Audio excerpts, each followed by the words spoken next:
إنما الأعمال بالنيات.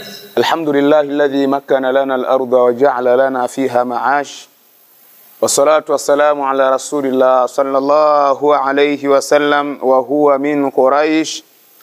من أحبه الله عاش ومن مال إلى الدنيا طاش، فمن آمن بالله فمأواه الجنة يعيش، ومن كفر بالله فمصيره إلى النار ومن فوقه غواش. وبعد، أحبابي في الله، أوصيكم وإياي بتقوى الله تعالى وطاعته فقد فاز المتقون. Ndugu katika iman, baada ya kumshukuru Allah na kumtakia rehema kiongozi wa umma Mtume wetu Muhammadin sallallahu alaihi wasallam, kwanza kabisa nachukua fursa hii kuihusia nafsi yangu pamoja na kuwahusieni kudumu katika hali ya kumcha Allah subhanahu wa ta'ala. Haya maisha tulionayo ni maisha ambayo kila mmoja amekadiriwa uniti zake za uhai. Yupo ambaye anazaliwa leo na uniti yake inaisha siku hiyo hiyo, anaondoka. Wapo ambao Allah anajalia uniti zao inakuwa kuanzia mwaka wa kwanza mpaka hapa wa 10 mabaina, na wapo ambao Allah anakadiria kuanzia 10 mpaka 15, wengine 15 mpaka 20, hivyo mpaka 60 mpaka 70. Lakini katika mafundisho ya Mtume wetu Muhammad sallallahu alaihi wasallam, miqdar ya unit ambazo kiujumla ambazo zimetajwa na Mtume ni miaka mingapi? Miaka 60 mpaka 70. Hiyo ndio unit za ummati Muhammadin sallallahu alaihi wasallam, makadirio ya kuishi katika zama hizi za umma wa mwisho. Umma zilizopita zilikuwa na unity yani zaidi ya hapo, yani makadirio zaidi ya hapo. Tumemwangalia Namrud, ni katika viumbe ambavyo Allah alimjalia kuishi miaka mingapi? 800. Fikiria miaka 800 mtu anaishi. Lakini ukiacha Namrud, yupo nabii wa Allah, Nabii Nuh. Huyo ameishi miaka 950, ilibakiza kiasi afikishe 1000. Miaka 900, fikiria miaka 900 ni umri kiasi gani? Kwa hiyo maashara almuslimin, tukio la makadirio ni mwanadamu aangalie kitu gani kwake kitakuwa na msaada ndani ya haya maisha ya makadirio ya miaka 60.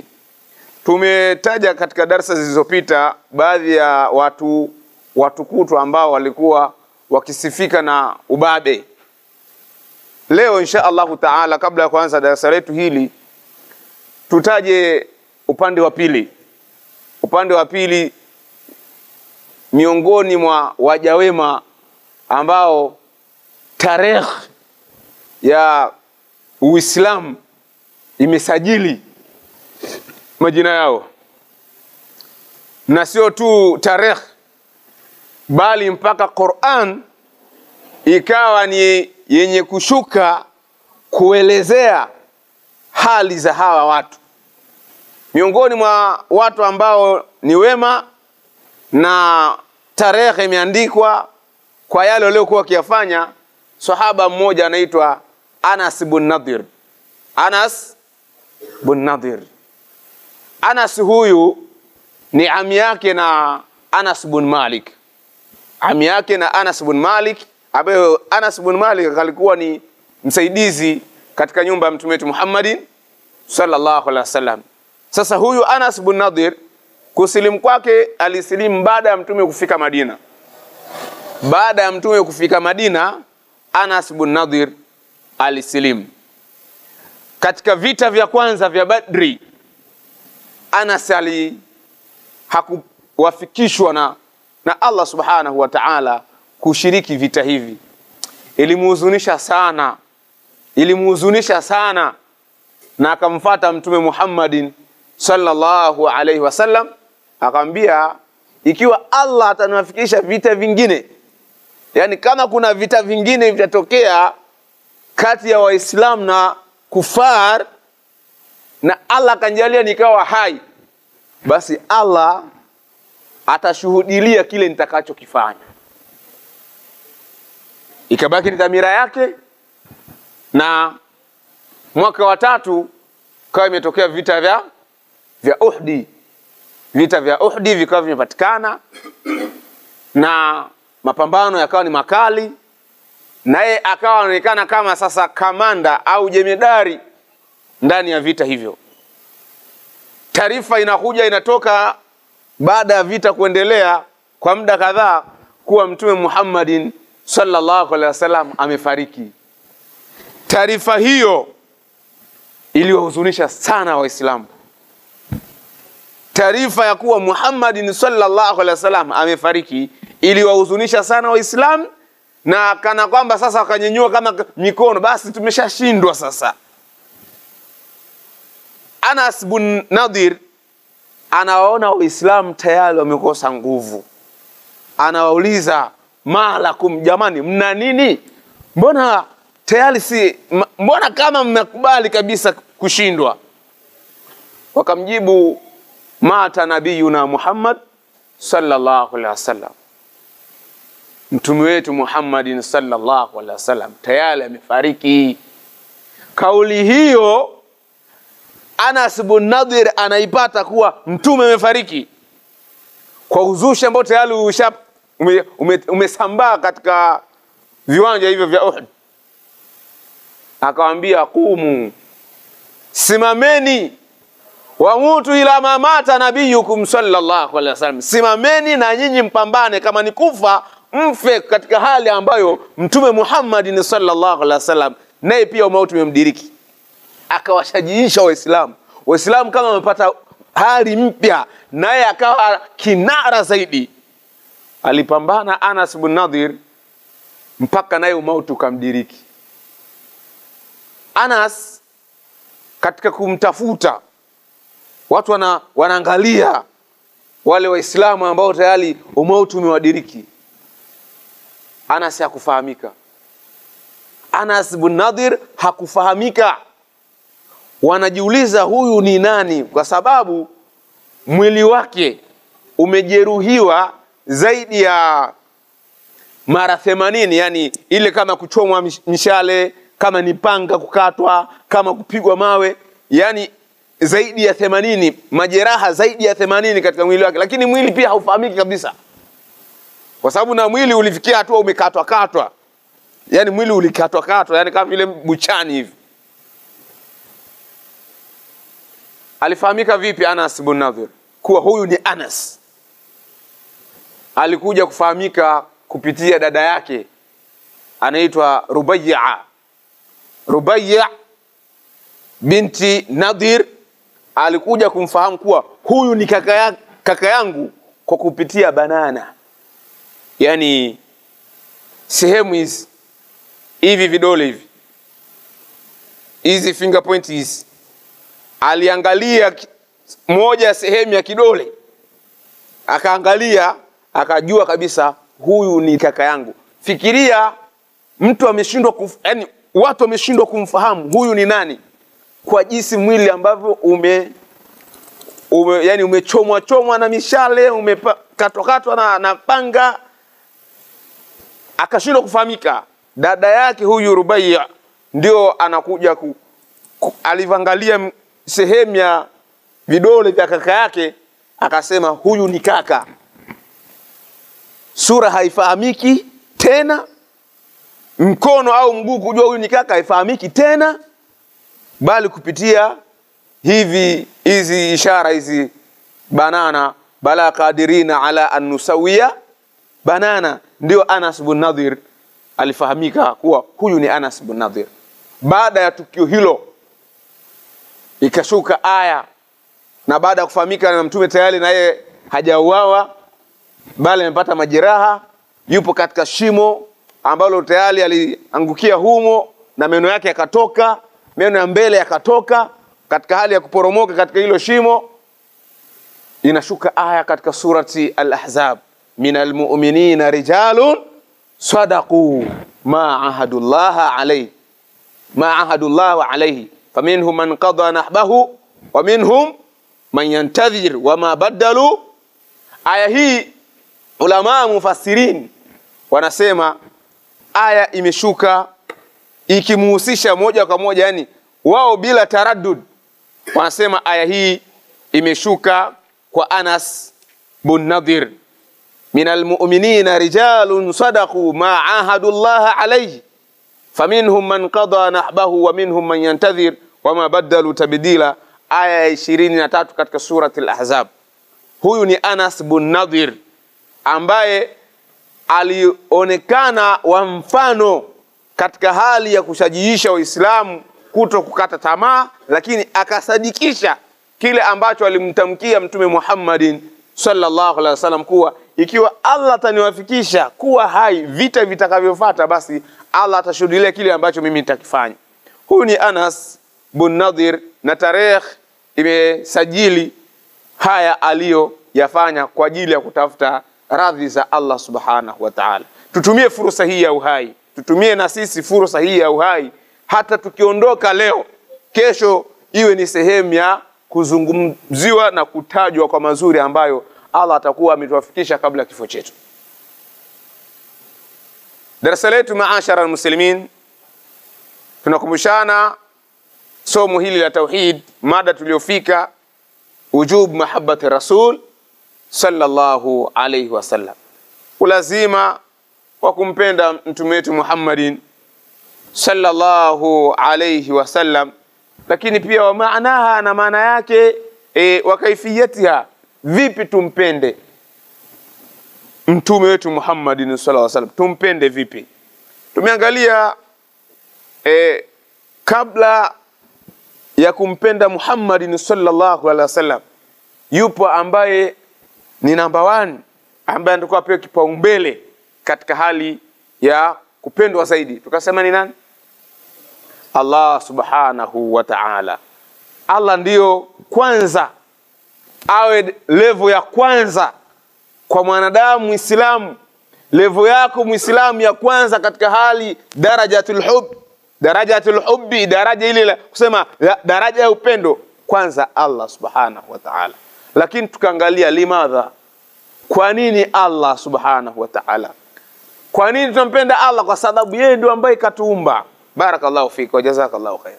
Tunampenda Allah kwa sababu yeye ndio katuumba.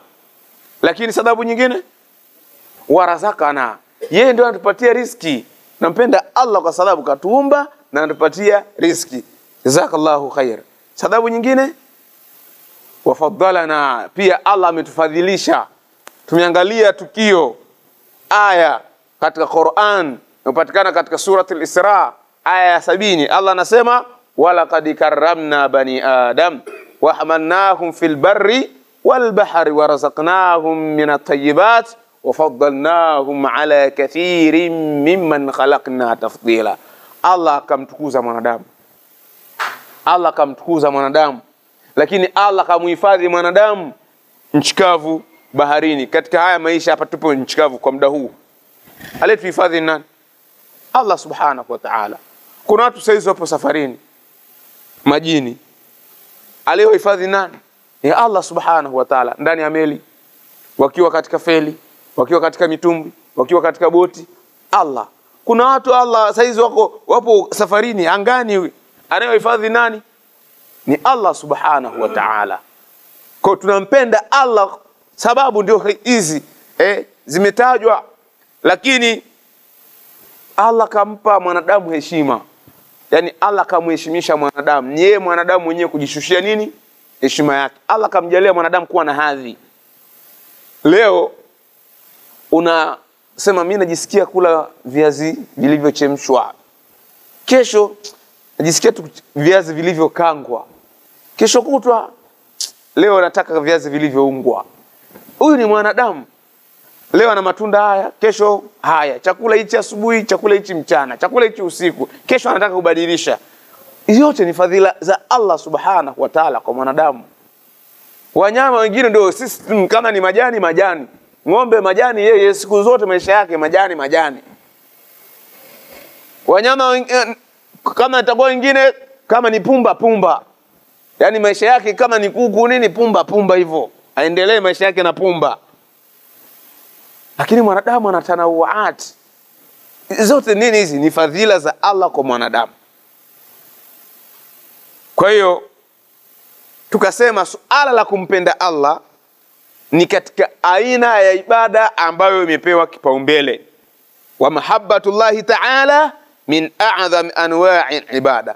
Dalili katika Qur'an inayokuja kuthibitisha kuwa mahabbatullahi ta'ala min a'zami al-ibada, qala Allah ta'ala wa minan nasi man yattakhidhu min dunillahi andada yuhibbunahum ka hubbillah walladhina amanu ashaddu hubban lillah.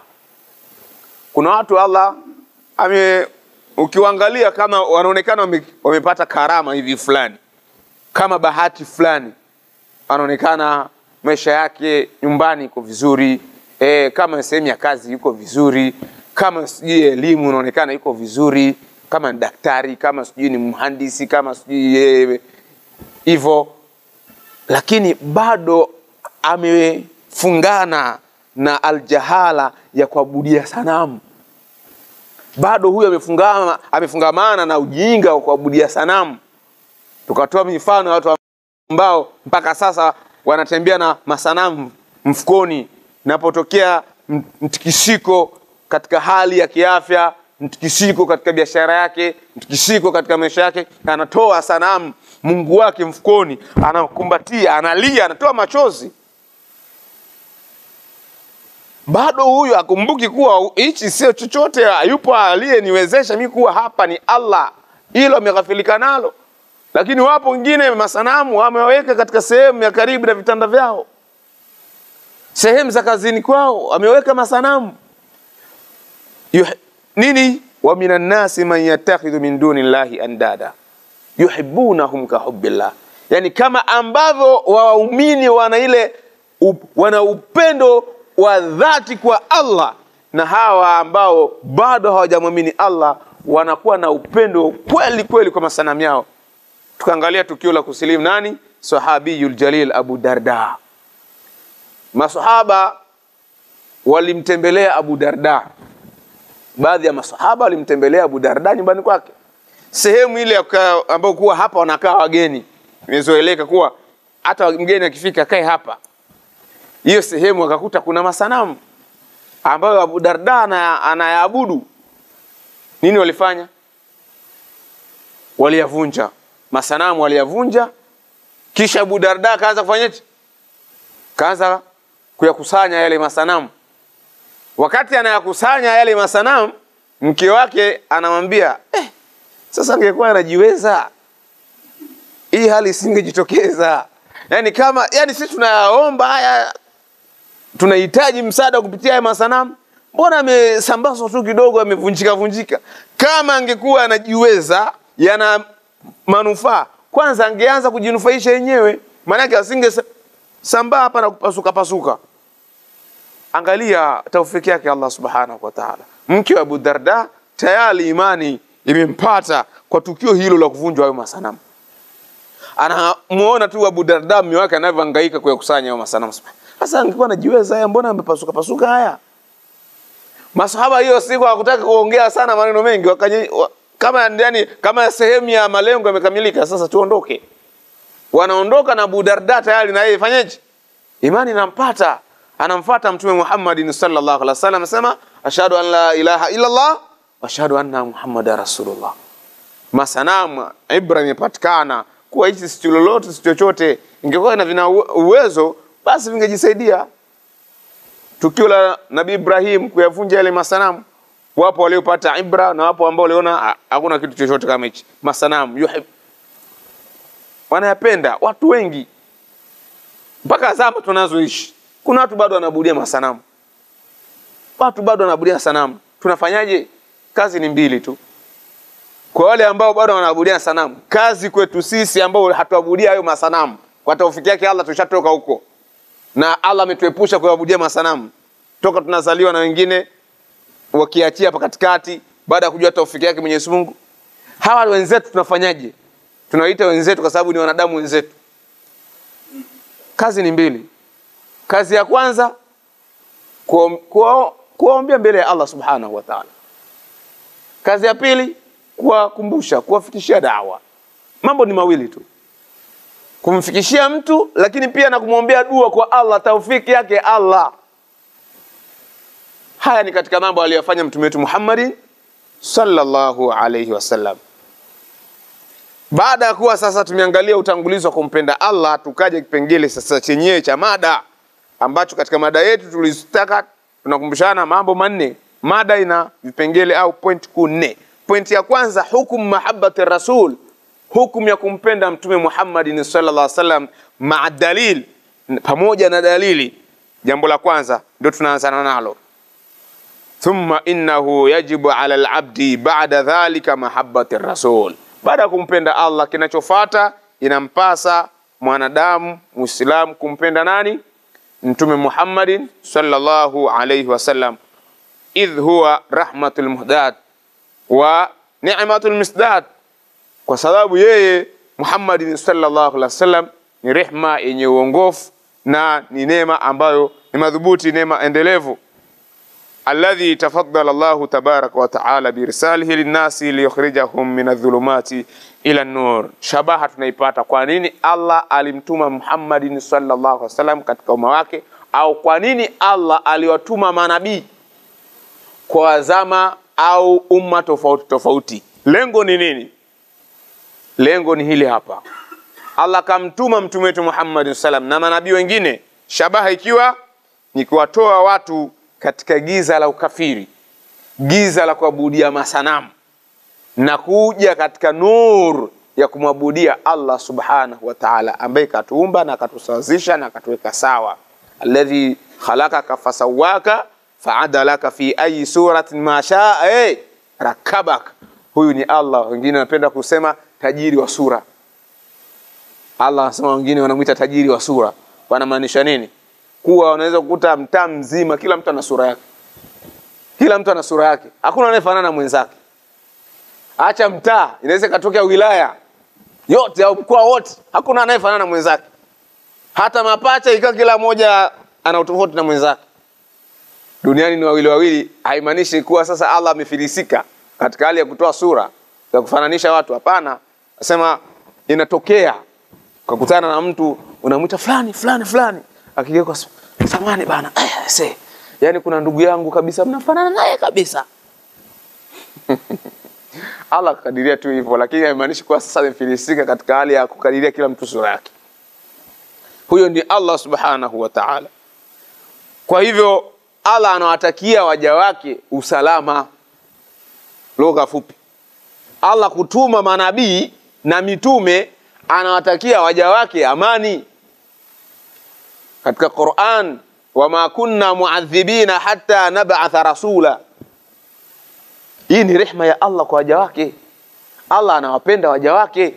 Allah ana huruma ya Allah kwa waja wake ni ipo katika daraja ya juu. Aya zipo nyingi zinazothibitisha huruma ya Allah kwa waja. Kirejea katika surati Al-Imran aya 30, Allah subhanahu wa ta'ala anasema baada a'udhu billahi minash shaitani rajim, yawma tajidu kullu nafsin ma 'amilat min khairin muhdara wa ma 'amilat min su' tawaddu law anna bainaha wa bainahu amadan ba'ida wa yuhadhdhirukum Allahu nafsa wallahu raufun bil ibad. Mahalu shahid, wallahu rauf bil ibad. Ini aya Allah anakuelezea matokeo siku ya kiyama ya utendaji wa matendo. Kila mwenye kutenda matendo yake atayakuta mema, utayakuta na mabaya utayakuta. Na mtu atakayepatikana na matendo mabaya atatamani siku hiyo matendo yake mabaya yawe sehemu nyingine na yeye awe sehemu nyingine. Kwa sababu gani? Anaona sehemu ya fedheha, anakosa amani, raha anakosa. Sasa Allah anatoa tahadhari, wa yuhadhdhirukumullahu nafsa. Allah anakupatieni tahadhari. Yeye pekee, yeye Allah mwenyewe anakupatieni tahadhari. Kwa nini Allah anatoa tahadhari hiyo? Jibu likaja mwisho, wallahu raufun bil ibadi, aya ya 30 katika surati Al-Imran. Hapa nakuja kuthibitisha huruma ya Allah kwa waja wake. Allah anawapenda waja wake, anatakia amani, ndio sababu anatuma mitume, ndio sababu anatuma manabii ili wawatoe katika giza la kuabudia masanamu na kuja kumwabudia ambaye ni Allah anayestahili kuabudiwa. Fa innahu la yadkhulu ahadul jannata illa bi ta'atihi. Vigezo vya kuingia peponi. Moja ya vigezo vya kuingia peponi kwanza kabisa ni kumtii mtume wetu Muhammadin sallallahu alaihi wasallam. Wattiba'u hadihi, na kufata mwongozo wake, mwongozo aliokuja nao mtume Muhammadin sallallahu alaihi wasallam. Wasairu ala nahjihi, unataka unaishi maisha yako, unaishi vipi? Iwe ni maisha ambayo yanaendana na mwongozo wa mtume Muhammadin sallallahu alaihi wasallam. Hapa tunataja sababu za kufaulu kupata pepo. Kwanza kabisa ni kumtii mtume Muhammadin sallallahu alaihi wasallam. Ufate mwongozo, umpende mtume katika yale aliyokuwa akiyafanya, maana yake uyaishi. Wa taqdimu mahabbatihi ala mahabbati man siwahu min alkhalqi, na kutanguliza kumpenda mtume Muhammadin sallallahu alaihi wasallam ala mahabbati man siwahu min alkhalqi, yani katika viumbe ambavyo unafahamu kuwa hawa ni wanadamu wenzangu, asitokee kiumbe ambaye utamfadhilisha katika upendo kuliko mtume Muhammadin sallallahu alaihi wasallam. Mtume awe juu, mwanadamu yoyote awe atakavyokuwa, awe ni baba, awe ni mama, awe ni kaka, awe ni mke, awe ni mtoto, awe ni jirani, awe ni ndugu yako, awe ni rafiki yako, asifikie level kuwa unasawazisha upendo wa huyu mtu na mtume Muhammadin sallallahu alaihi wasallam. Muhammadin kwanza, level yake baada ya Allah ni anafuata nani? Muhammadin sallallahu alaihi wasallam. Baada ya hapo ndio wengine, ambapo daraja kwa haraka haraka itamfuata nani hapa? Itamfuata mama mzazi. Baada ya mama mzazi atakuja baba. Kwa tuna silsila za kisheria katika mizani ya upendo: Allah, Muhammad, mama, baba, wanaofuata kuna mke na watoto na majirani na watu wa karibu.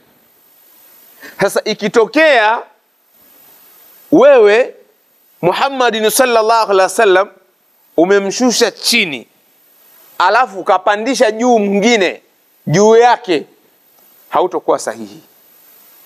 Na ni kigezo kipi unajitambua kuwa sasa mimi nimemweka Muhammad juu au nimemdoesha? Ni kuangalia katika yale ambayo amekuja nayo mtume wetu Muhammadin sallallahu alaihi wasallam.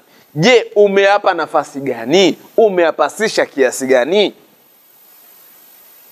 Anakuja mtu anakuamrisha jambo, unalifanya, na ukiulizwa unasema huyu ni mtu wangu wa karibu sana, siwezi yani atakalo niagiza muda wote nitalifanya. Vipi katika lile ambalo mtume Muhammadin sallallahu alaihi wasallam amekutaka ulifanye? Umelipa thamani? Umelipa kipaumbele? Hapa ndio mizani Muislamu afanye wazni kuwa na Muhammadin sallallahu alaihi wasallam amempasisha au amemdoesha. Miamala hii ambayo tunaamiliana katika kazi zetu za kila siku, tunafuata kanuni. Unaambiwa hapa kazini ufike saa 1 kamili. Mwingine anakuambia ufike hapa saa 1:30. Ukizidi dakika 5 hautoingia kazini. Mtu anafuata kabisa siku zote, na kitokea hiyo siku hajafika muda mwafaka, anaomba radhi, anajidhalilisha. Wakati mwingine naomba mnisamee jamani, sintorudia jamani, wanadamu. Vipi katika yale ambayo sheria imekutaka wewe kuyafanya? Unajidhalilisha mbele ya Allah kwa kutafuta radhi zake na msamaha wake.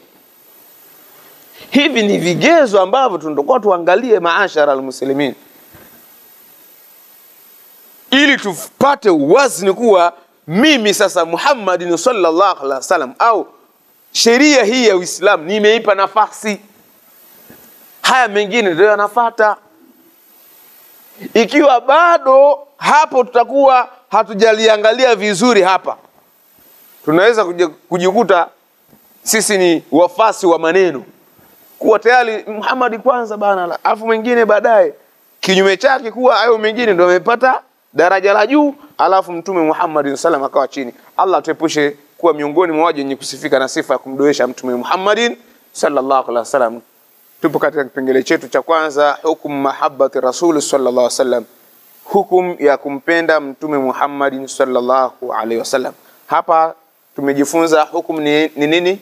Maashara almuslimin, wajib kumpenda Mtume Muhammad sallallahu alaihi wasallam, wajib ala kulli muslimin. La hapa tunasema ala kulli muslimi, lakini pia ni kila mwanadamu ambaye yupo katika zama hizi anafungamana na Mtume wetu Muhammad sallallahu alaihi wasallam, kwa sababu Muhammad sallallahu alaihi wasallam ndio nabii pekee aliyepata kupewa jukumu la kuwa nabii kwa watu wote, tofauti na manabii wengine. Manabii wengine au mitume wengine walikuwa wanatumwa kwa watu maalum. Watu maalum. Yeye amepewa nafasi ya watu wote. Kwa hiyo baada yeye kupewa utume, kuanzia wakati huo mpaka kuendelea ila yaumil qiyama, mpaka kiyama kinatokea, watu wote wanatakuwa wamwamini Mtume Muhammadin sallallahu alaihi wasallam. Hilo kumpenda ni wajib. Sasa tuangalie dalili inayothibitisha jambo hilo. Wa fil hadith as-sahih an Anas ibn Malik radiyallahu anhu qala Rasulullah sallallahu alayhi wasallam, thalathun man kunna fihi wajada bihinna halawatal iman. Man kana Allah wa rasuluhu ahabba ilayhi mimma siwahuma, wa an yuhibba al-mar'a la yuhibbuhu illa lillah, wa an yakraha an ya'uda fil kufri ba'da an anqadhahu Allah minhu, kama yakrahu an yuqdhafa fin nar. Wa qawluhu sallallahu alayhi wasallam, la yu'minu ahadukum hatta akuna ahabba ilayhi min waladihi wa walidihi wan nas ajma'in. Dalili hapa zote hadithi hizi mbili ni mutafaqun alayhi, zinapatikana katika sahihi Bukhari na sahihi Muslim. Hadithi ya kwanza, Mtume sallallahu alaihi wasallam akisimulia Anas ibn Malik, ambaye huyu ni kijana ambaye alikuwa ni msaidizi katika nyumba ya Mtume wetu Muhammadin sallallahu alaihi wasallam. Asema Mtume sallallahu alaihi wasallam, thalathun man kunna fihi wajada bihinna halawatal iman. Mambo matatu mwanadamu yeyote ambaye atasifika na mambo hayo matatu, basi atapata ile halawatal iman, ladha ya iman, utamu wa iman, ladha ile ya iman ataipata. Ni mambo yapi hayo? Ili mtazamaji, mfuatiliaji wa darsa ajue kuwa ni mambo yapi na mimi nikisifika nayo hapa nitapata ladha ya imani. Jambo la kwanza kabisa, Mtume akasema, man kana Allahu wa rasuluhu ahabba ilayhi mimma siwahu, yule ambaye kuwa Allah na mtume wake wakawa ni vipenzi kwake kuliko mtu yoyote. Ili ujifanyie tathmini kuwa mimi imani yangu hii napata leo wazo kupitia imani yangu, napata ile halawatal iman, ladha ile ya imani naipata. Jifanyie tathmini katika jambo la kwanza, Allah na mtume wake kwako wana level gani? Afu na viumbe vingine ambavyo tayari wewe unaamiliana navyo, unaishi navyo. Fanya mukarana kati ya hawa wanadamu zako unaishi nao na Allah subhanahu wa ta'ala na mtume wake, hawa wana level gani kwako? Ikiwa Allah na mtume wake level yao umeiweka juu, na unajielewa vipi kuwa mimi nimeweka level ya Allah na mtume juu, ni kuangalia maamrisho ya Allah na mwongozo wa mtume wetu Muhammad sallallahu alaihi wasallam katika utendaji wako. Jambo la kwanza hilo. Jambo la pili linalompelekea mtu kupata ladha ya imani, wa an yuhibba almar'a la yuhibbuhu illa lillah. Kumpenda mtu, ndugu yako katika imani ukampenda. Shabaha ni nini? Msukumo unaopelekea kuwa umpende ni nini? Upendo wako umefungamana lillah. Na hapa ndio kitu ambacho watu tunatakiwa tukiangalie. Wapo ambao wanampenda mtu kwa sababu ya nafasi yake aliyokadiriwa na Allah ya mali. Akiwa na mali, basi mtu hasiti kusema mimi nampenda sana ndugu yangu kwa sababu mali inapatikana, ipo. Yani anapata ile fakra, anapata ile sehemu ya ufahari, kujifakharisha kuwa mimi ndugu yangu nampenda sana huyo. Lakini kina msukumo wa hilo tamko kwa sababu mali ipo kwa huyo mtu. Mali kionekana ameyumba nini, hata akipiga simu shaanza huyo kwa anajifanya yeye ndio Sonko wetu wa mji. Sasa hizi anataka kusumbua Angalia huyu mwanadamu huyu ambaye alisema mimi nampenda sana fulani, ndugu yangu huyu namthamini sana, mimi niko naye vizuri sana. Maneno yote hayo kwa sababu kuna mali hapo. Sasa Allah kaleta mtihani, kapata labda maradhi nini, mali yake imepata misukosuko. Sasa naye anahitaji msaada. Wale ambao walikuonekana ndio ndugu, sasa wakionekana watu wa karibu, hata akisema sasa niwatafute, hata simu zake watakushika. Na ndio hawa wote tayari wanaanza kumtolea maneno ya kashfa. Wajifanya anayaweza nini. Sasa unaona sasa tayari sasa Mungu sio Asmani bana, Mungu sio Asmani, kamwadabisha wanadamu. Hayo yatapatikana, matamshi hayo yatapatikana ikiwa ule upendo, msingi huu wa upendo haukuwa kwa ajili ya Allah, ulikuwa kwa ajili ya maslahi fulani. Lakini mtu kama atakuwa amefungamanisha undugu na ndugu katika imani, akampenda msingi wa upendo lillah, katika hali yoyote atakuwa nayo, katika hali yoyote atakuwa nayo. Kwa sababu gani? Msingi wa upendo ulikuwa lillahi ta'ala. Na hapa tutapenda kukumbusha kwa vijana ambao wapenda kuoa kwa shape, yani uoaji wake ni wa shape. Ataka kuoa mwanamke mwenye sifa ya ngamia. Kumbuka kuna kupata ajali Huyo amepata ajali, ulimpenda kwa shape fulani ya ngamia, sasa ndio tayari hana mikono, kama ni miguu tayari hana. Kama ulimpenda kwa ajili ya hiyo shape aina hiyo, hakuwa upendo wako umefungamana lillah, hiyo ndio haipo, haitakuwepo tena. Kwa sababu upendo wako haukuwa katika msingi kuwa nimempenda huyu mwanamke lillahi ta'ala. Umempenda kwa sababu, na sio kwamba ni haram kumpenda kwa ajili ya shape. Yani ifahamike na hiyo sio kwamba ni haram. Mwanamke bora ni yule ambaye mwanamume mume wake kimwangalia anafurahi. Moja ya sababu inapelekea furaha nini? Pia muonekano wake, si ndio? Sasa huu muonekano, hiyo shape basi pia na kitu kingine. Manake kwa ajili ya Allah, ukijenga msingi wa ndoa yako hiyo kuwa mke wangu niko naye huyu pia kwa ajili ya Allah, manake kwa ajili ya kutafuta radhi zake ya Allah, hiyo ndoa itadumu.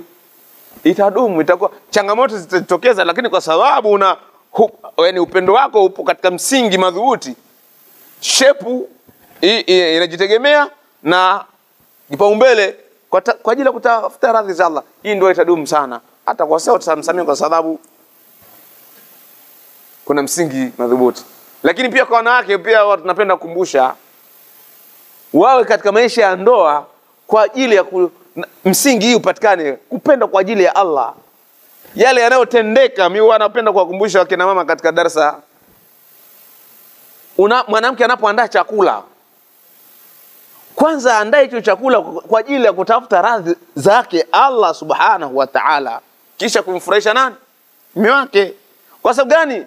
Ikiwa hautofungamanisha kutafuta radhi za Allah, ndio hivyo, amekuja mwanaume hajisikii kula, anapata ile kujisikia vibaya, kala ile, kwa nini? Yani ni muda wangu niliotumia, alafu anakuja tu ananiambia tu nimeshiba.